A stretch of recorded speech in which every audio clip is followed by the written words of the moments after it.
আপনাদের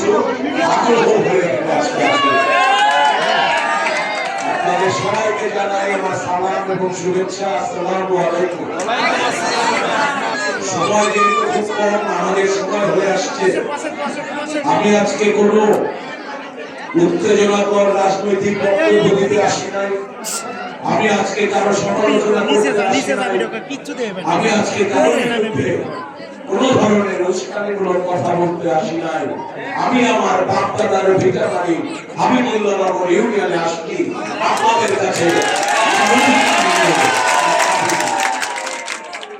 এই হাবিবুল্লাহনগর ইউনিয়ন আমার বাপ-দাদার ভিটাবাড়ি। আমরা এই এলাকার সন্তান, তাই আপনাদের কাছে যা বলবো সেই কথাগুলো ভিন্ন হবে। অন্য ইউনিয়ন গুলো তো অন্য জায়গায় কথা বলবে। এখানে আমার দাবি আছে, এখানে আমার অধিকার আছে। আমি সেই অধিকার আপনাদের কাছ থেকে যে ভালোবাসা পেয়ে আসছি। আগেও 18 সালে যখন নির্বাচন হয়েছে, আমাদেরকে নির্বাচন করতে দেয় নাই, আমাদেরকে মানুষের কাছে যাইতে দেয় নাই।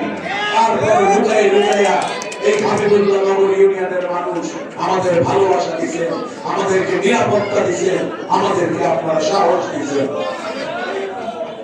এই শ্রীফুলতলার বাড়িতে আপনারা জানেন, এই বাড়িতে পর্যন্ত আক্রমণ করছে তারা। এখান থেকে আমার নেতা কর্মীকে গ্রেফতার করে নিয়ে গেছে। সেই সব দিনকে পেছনে ফেলে আমরা আন্দোলন করে গেছি। আমরা মানুষের অধিকারের জন্য সংগ্রাম করছি। গত 15 বছর কেউ ভোট দিতে পারেন নাই, পারছে? আমরা আপনাদের ভোটের অধিকারের জন্য লড়াই করছি।